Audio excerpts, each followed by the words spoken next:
This could have been just another story about a boss mistreating his employee, but life is always full of surprises. The Caldwell Enterprises building stood like a monolith of glass and steel in the heart of Manhattan. Inside, the pace was frantic, the hallways buzzing with the sound of hurried heels and ringing phones. At the center of this chaos, Emily Johnson moved with precision and discretion. Emily was the kind of professional who made things happen without drawing attention to herself. She knew exactly when to deliver a file, when to take away an empty coffee cup, when to step in to prevent an imminent disaster. She was patient, organized, and above all invisible, at least in the eyes of Richard Caldwell. Richard, on the other hand, was not a man of subtleties. He didn't ask, he demanded. He didn't thank, he expected. At 38, he had already built an empire and accumulated enemies as fast as he multiplied his fortune. He had presence. His perfectly tailored suit, sharp eyes, and rigid posture all exuded power and arrogance. That morning, the company was buzzing with anticipation. A crucial meeting with investors was about to take place, and Emily had spent the night organizing documents, reviewing contracts, and ensuring that everything was perfectly aligned. She knew Richard didn't tolerate mistakes, and any slip-up could be costly. He entered the office like a storm. "Emily, are the quarterly reports ready?" She already had them in hand. "Here they are, Mr. Caldwell. I reviewed everything twice to ensure the numbers are correct." He took the papers without even looking at her, flipping through them quickly. "If there's a mistake, it's on you." She swallowed her irritation. This was nothing new. Her work spoke for itself. The boardroom was packed. Executives in expensive suits, impatient investors, all waiting for Richard Caldwell's show. He began the presentation confidently, parading figures and projections, until suddenly he stopped. Something was wrong. A chart didn't match. The growth percentage was inconsistent with the previous numbers. Richard's expression darkened. "This is wrong." His voice cut through the silence. All eyes turned to Emily. She felt her face heat up, but kept her posture steady. "Sir, I reviewed these numbers. They were correct in the last version, and now they're not. So either the numbers changed on their own, or you're incompetent." An uncomfortable silence filled the room. Emily felt the humiliation burn her skin, but kept her gaze locked on her boss. "Mr. Caldwell, I can check right now and correct any error if necessary." But he wasn't interested in solutions, only in finding someone to blame. "We've wasted enough time." He continued the presentation, adjusting the numbers as best he could. His unshakable confidence began to crack as the investors exchanged skeptical looks. In the end, the presentation was a failure. Hours later, back in the office, Richard stormed in. "You made me look like a fool in front of investors worth billions. Do you have any idea what that means?" Emily took a deep breath. She knew arguing was useless. "I can prove that the numbers I sent were correct. If there was a mistake, it happened after the documents left my hands. So now you're going to teach me how to run my company?" "No, sir. I just want to make sure you have all the information before jumping to conclusions." His eyes flashed with anger. For a moment he seemed about to say something more, but he held back. "Get out of my sight." Emily left. She didn't cry. She didn't let the anger consume her. She just took a deep breath and returned to work. But one thing was clear. Richard Caldwell was not invincible, and soon he would find that out the hard way. The mistake in the meeting was not forgotten. In the days that followed, investors pulled back. Caldwell Enterprises' stock wavered, and rumors began circulating in the market. Richard Caldwell was vulnerable. For the first time in years, his aura of invincibility had been cracked, but he refused to admit it. He spent the entire week in emergency meetings, reorganizing strategies, pressuring directors, demanding reports. The problem, however, was that the root of the crisis wasn't just a wrong number in a presentation, it was something much bigger. Emily knew it. She had always known that Richard took reckless risks, trusted his own instincts too much, and ignored any advice that didn't confirm his beliefs. That week, she watched from a distance as he doubled down on bad decisions, trying to regain control without realizing the ground was collapsing beneath him. And then came the news. An anonymous report, an investigation into accounting irregularities was opened. Nothing concrete yet, but enough to make the company's stock plummet for good. The market reacted with panic. Strategic partners started backing away. Richard Caldwell, the unbeatable magnate, was officially in trouble. That's when Emily received the summons. She entered the office and found Richard standing, staring out at the city through the glass wall. The setting sun cast a long shadow over him, as if time itself was turning against him. "Do you know why I called you here?" he asked without turning around. "I imagine it has something to do with the crisis." He laughed, but there was no humor in it. "You don't imagine anything, Emily. You think you're smart, that you know how things work. But you have no idea about the pressure up here." She crossed her arms. "If I had no idea, I wouldn't have kept this company running while you ignored the signs that something was wrong." He finally turned around, his eyes tired but still filled with arrogance. "So that's it? You think you can teach me how to run an empire?" Emily shook her head. "No, but I do know how to recognize when someone is about to lose one." The silence between them was heavy. Then Richard threw a folder onto the desk. "It's done. You're fired." She looked at the papers without surprise. "So this is your solution? Cut the only person who actually tried to help you?" "It's not personal. It's just business." Emily laughed, but this time she found no humor in it. "That's the difference between us, Richard. You think everything comes down to numbers and power. But an empire isn't built alone. And by the time you realize that, it might already be too late." She gathered her things and walked out without looking back. Richard remained alone, staring at the New York skyline as the world he had built began to crumble. New York felt different. Emily had always walked the same streets, taken the same subways, faced the same crowds, but now there was a lightness in her steps. Not because starting over was easy, but because, for the first time in years, she wasn't carrying the weight of a company that had never valued her. Her firing could have been a fatal blow, but in reality, it was a liberation. In the following days, between calls to recruiters and adjustments to her resume, an unexpected message appeared in her inbox. From Clara Whitman. Subject, an interesting conversation. Emily frowned. She knew that name. Clara Whitman was one of the most admired entrepreneurs in the tech industry, founder of Whitman Innovations, a startup that had been gaining attention in the market. The email was short and direct. "Emily, I've heard about you. I know what happened at Caldwell Enterprises. I'd like to meet for coffee. I think we have a lot to discuss." She hesitated for a moment. How did Clara Whitman know about her? Who had recommended her? But there was no reason to refuse. The next day, Emily entered a discreet cafe in Soho and immediately recognized Clara sitting at a corner table. Unlike the stiff executives at Caldwell, Clara wore jeans and a simple blouse, but her presence was undeniable. When Emily approached, she smiled. "You're even more punctual than they said." Emily raised an eyebrow as she sat down. "And what else did they say about me?" Clara laughed. "That you practically carried Caldwell Enterprises on your back while Richard Caldwell was making a mess of things." Emily tilted her head, studying the woman in front of her.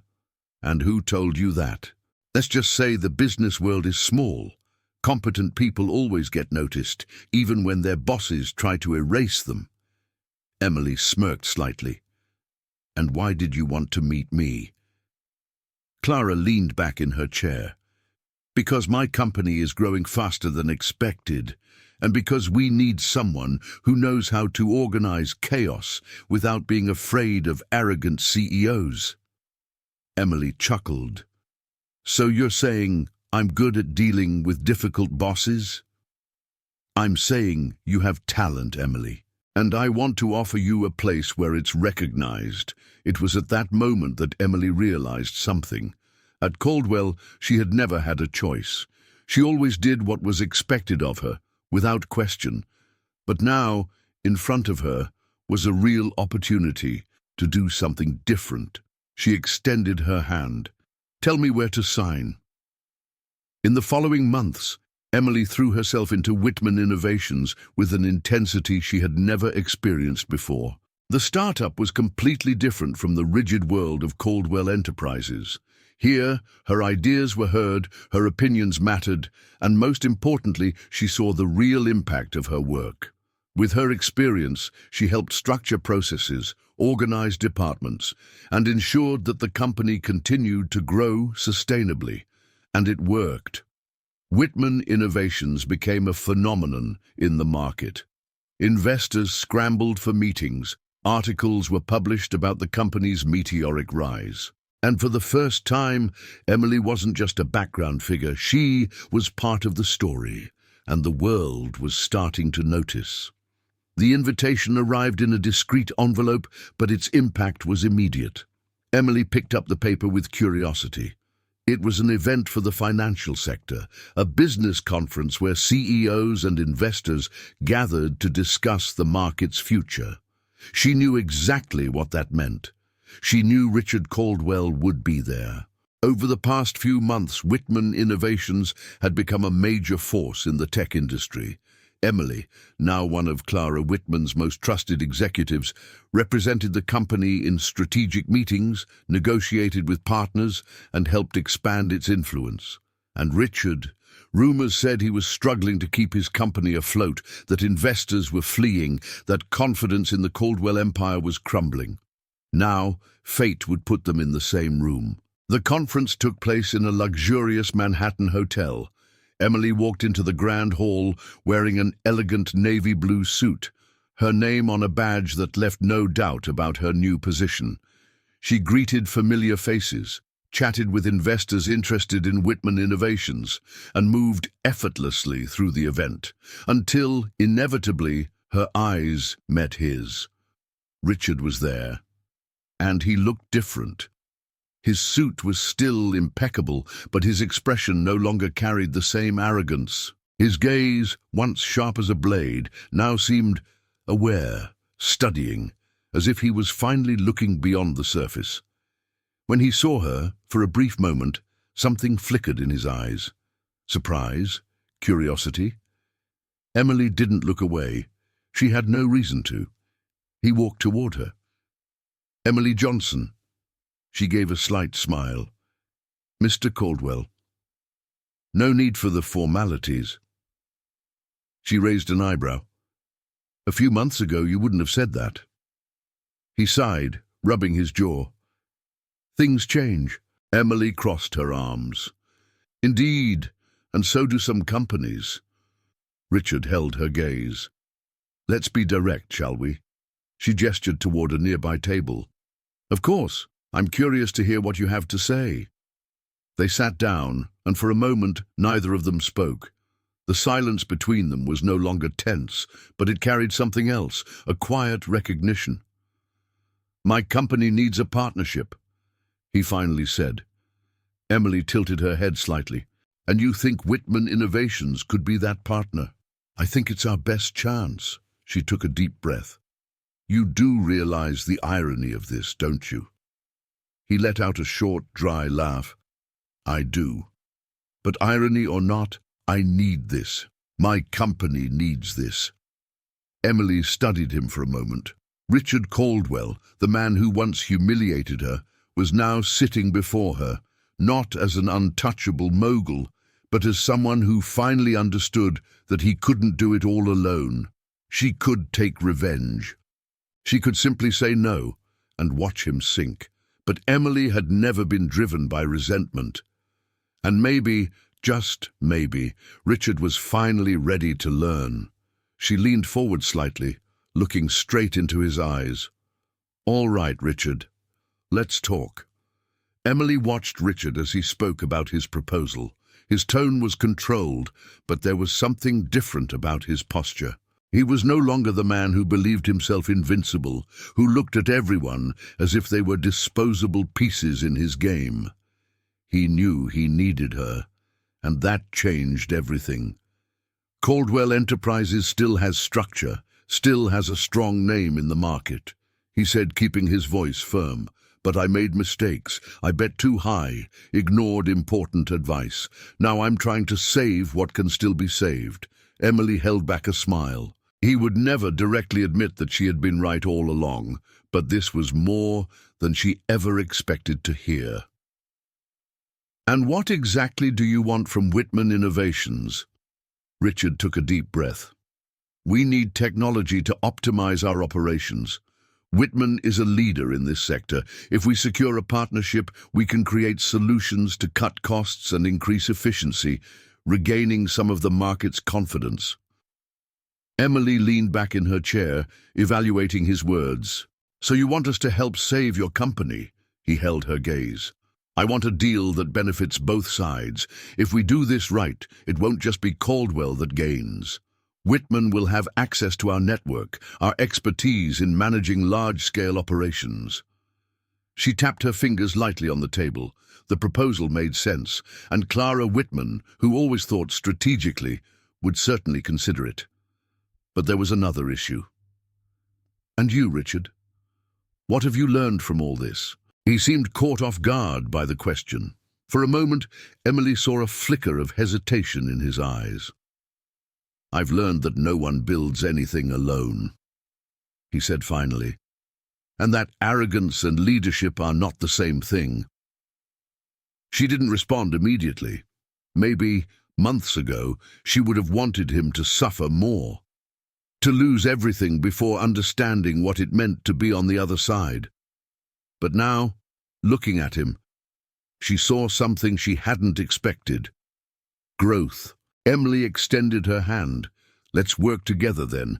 But this time, Richard, her eyes gleamed with a touch of irony. "I expect you to listen to me." He shook her hand, a subtle smile on his lips. "This time I promise I will." And so fate made its final turn. Richard was no longer the untouchable magnate, and Emily was no longer the invisible secretary. Now they stood as equals, and the future would be written in an entirely new way. City moved as it always had, fast, relentless, indifferent.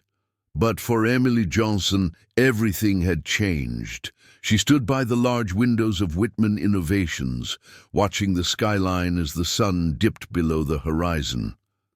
Success, she had learned, was not just about climbing higher, it was about how you climbed. Richard Caldwell's fall had been inevitable, not because she had sought revenge, but because the weight of his own choices had finally caught up to him. And yet, she had not taken pleasure in his downfall. That was never the point. The real victory was knowing she never compromised who she was. She could have humiliated him, could have destroyed what little he had left. But in the end, power wasn't about stepping on others, it was about building something better. Emily had built her success on competence, integrity, and resilience. She hadn't needed revenge. She hadn't needed to sink to the level of those who once underestimated her. And as she walked away from the window, back into the world she had created for herself, she knew one thing for certain. The greatest way to win was to never become like those who had once tried to hold her back. What did you think of the story? Leave a comment below. Let us know which city you're watching from. Subscribe to the channel for more stories.